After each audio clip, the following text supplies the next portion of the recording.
Hi everybody, I just got a new saddle pad in and I'd like to talk about some of the differences.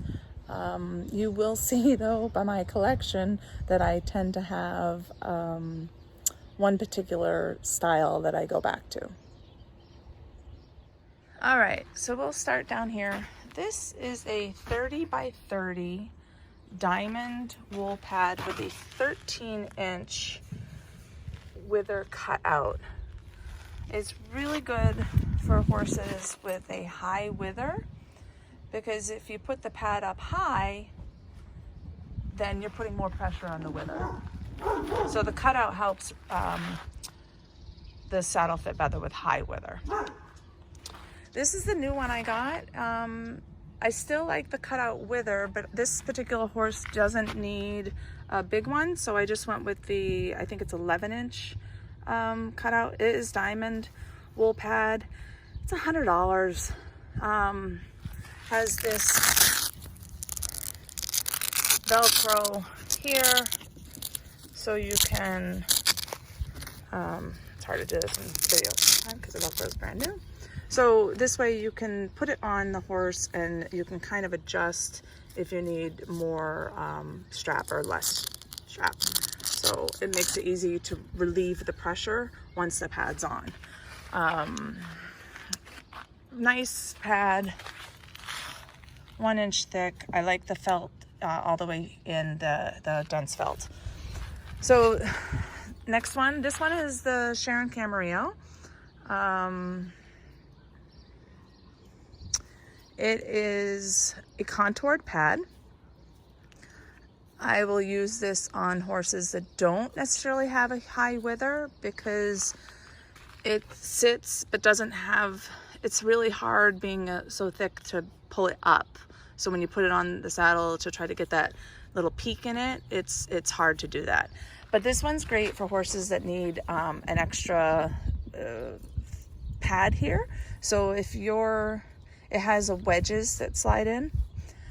I currently am not using it with the wedges. The horse it's on doesn't need the wedges with his saddle. But if you have a saddle that is putting too much pressure in the back and isn't lifted enough on the front, you can add the wedge here to lift this up. It also helps lift saddles that might be too wide for the horse to get it up off the wither, because sometimes if they're too wide, the saddle's pushing down on the wither, and it's just a fix.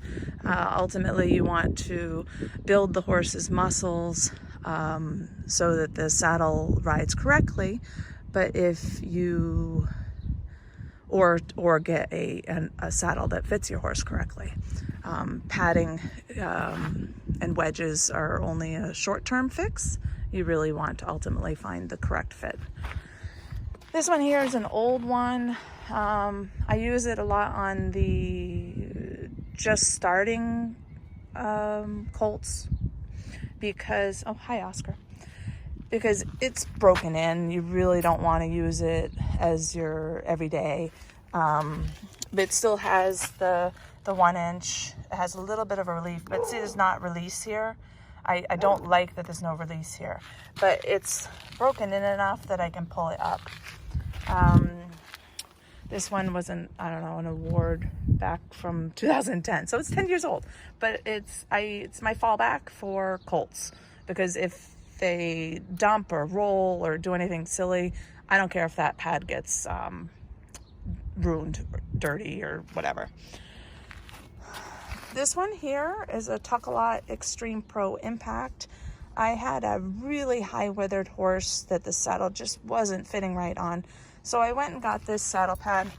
It has Velcro on the top and has this gel impact, and then this is the fleece, and then inside these pockets are more wedges, so you could take out 1 or 2, and there's 3 sections of it. 1, 2, 3 sections of that. So on both sides you can adjust the thickness of the pad by taking out one or two or both of them and change it. And then this is just an impact gel. So I liked the concept of the pad, especially if you're working on hard to fit horses. There's lots of adjustment and places for this, but I have no luck with the natural wool backing. I tend to have, I don't know, all my horses, when I put these on, they tend to slide. I just don't have any luck with it. I had one horse way back that was okay with these, so I liked them, and I like that it's more textured, so it can wick the moisture away a little bit easier, I think, than the solid felt. But that one is for sale if anyone's interested. I only use it a few times. It's just dirty from hitting the ground. Then there's these saddle pads, so saddle blankets. So this is just a typical little saddle blanket. Some people will use them, double line them. Really? She's tugging on it. No, Luna. Luna, no. So some will use these as pretty over the pad, and some will use them as the pads themselves, or add multiple of them to make a pad. It's great if you have a pretty flat-backed horse, but it's really not, I think they're more decorative in my opinion. They're more decorative than actual using. And then this one here that Miss Luna Bell is playing with is just a liner. So if you're into certain disciplines, or if you like keeping your pads looking brand new, which you can tell I'm really not, then you can use a liner. This particular liner is a back on track liner. The liner goes on first, so it takes all the hair and dirt, which keeps your pad cleaner. But this particular one is a back on track, so it's actually therapeutic. It has ceramic fibers that help generate heat, where the horse is already putting out heat. So it increases circulation in the back while you're using it. And this is Luna, my 4-month-old Great Dane. Hey, girlfriend. Hi. Hi. Say hi to everybody. All right. So that's just a quick overview on the pads. I'm going to get one of the horses up and show you the difference on the horse.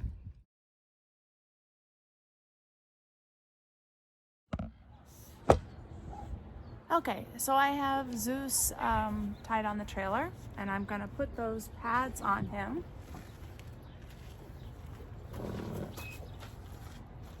I'm going to start, we're letting him sniff it. He's still kind of learning. And then I'll put this one up.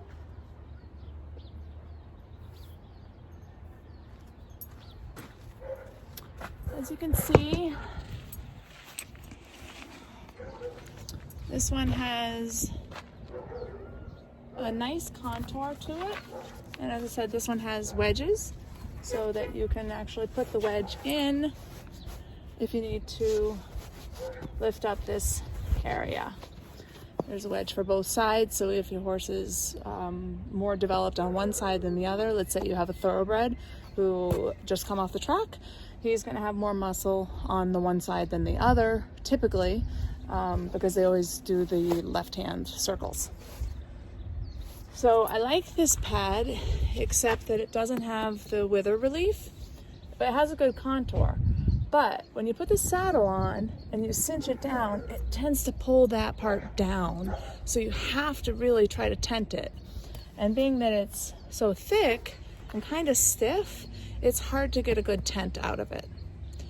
So a beginner that's just learning about saddling might not always be able to pull that up and get the tent out of it like it's supposed to. Okay, now here we are again. This time I'm just going to show you, I don't like using these, but the saddle blankets, you put them up and see they have no real support, and because they're not contoured, you'll end up with like extra bunching in there. And some, because they're very thin, you can find thicker ones, but a lot of people will double them up. So you double them up, but you still have the same problem. You're having all this extra here if you have a withered horse that is going to bulge up and be wrinkly and then get pressure under the saddle and cause undue pressure points. So I don't use these. If someone wants to use one as a top blanket, then you run into another problem. So if you put, I'll get to this one next, but if you put this pad on, and it has, this is the 13-inch cutout. So it has a contour. Sorry, that video got cut off. I had someone come and pick up something I was selling. So someone called me on the phone and it stopped the video. So here we go again. So this pad is the 13-inch cutout. It's a 30 by 30 pad. You see how it has the contour to it. So as I was saying, when you take then a saddle blanket and try to make this look pretty by putting just the blanket on it, you're kind of defeating the purpose of having the contoured pad, because this is not contoured. So when you go to cinch down the saddle, again, you have this extra that's going to not lay super flat because your pad underneath is contoured. So you're kind of taking away the contour by putting a straight pad on top of it. And contoured is always better, in my opinion, because if you get the one with the cutout, it really can fit any horse. So you can use one pad for many horses because how high their wither is has plenty of room to do its thing. And this pad again is the 13-inch cutout. I've had this one a while. It's again made by Diamond Wool. It has a nice leather protection here, and then it has the Velcro up top. So it's easier to get it to fit a multitude of horses when it has that. So I'm going to try the 10-inch cutout on him, the brand new one, which I bought for my other Mustang. So this one has not been worn in yet, but it is a contoured. But quickly when the pad wears in, but you can see on this horse, he has a high wither that it doesn't fit as well. The contour is a little bit slighter, but again, because it's brand new, it will mold into the horse. I'm putting it on Willie, who does not have as much of a wither as Zeus. So this is my Caldwell Rocket saddle. A saddle should fit level across the body. You don't want it tilting forward. You want this, like I said in another video, you want this to be doing its job. The low point of the saddle should be where your tuchus is going. So when you see it level on the horse, the lowest point of the saddle is where my tuchus goes. On this pad, I have him in the 13-inch cutout. The pad actually doesn't start until here. It supports all the way on the edges of the bar, but it's putting no pressure on the actual wither until here. And that's the start of the back. And this here is just loose. I don't have it tight, and I lifted this up, and the proper saddle fit, I don't know if you can see that, I can get my hand under this shoulder on this horse. So this is the Caldwell Rocket. So the Caldwell makes them so they flare at the shoulder so that the shoulder can move underneath the horse. So I like this fit. I'm going to try on Mark's saddle. on Zeus after I ride, and I think he has a slightly smaller Circle Y. This, I believe, is a 7.5 or an 8. I believe he has a 7-inch Circle Y. So I'm going to try it on. This one fits okay. So I'm going to ride today in this and see if he does any of that parking out or the rocking that he had done with Mark under saddle, and then wonder if it might be saddle fit as well. So still trying to figure the puzzle pieces out. Okay, so Zeus and I just finished a ride, and I put on Mark's saddle. It's a Circle Y, full quarter bars, and it fits him pretty well too. So you look at it, just like the Caldwell, the lowest point on the saddle is where your butt goes. This doesn't have as high of a, what is this called? I'm drawing a blank. Anyway, mine has a woman's cut as a barrel saddle. This one is a showmanship saddle. It's a little flatter. It's good for men. It doesn't poke them in the front. This saddle, as I said, is full quarter horse bars. So it's a little tighter. I can still get my hand in there. And when he stands square like he is now, I can get a good hand in there. I have the pad pulled up higher in this one because I found that this pad slipped a little bit down with my saddle, which could be because my saddle is bigger. It had more looseness, I guess, in the where it fit. So I think Mark's saddle will be okay, especially with this pad. He was using the other pad. I think this one will be easier for Mark to do. It's hanging out a little bit in the back, a little bit in the front, and has enough wither relief. So this is the Circle Y full quarter equitation saddle.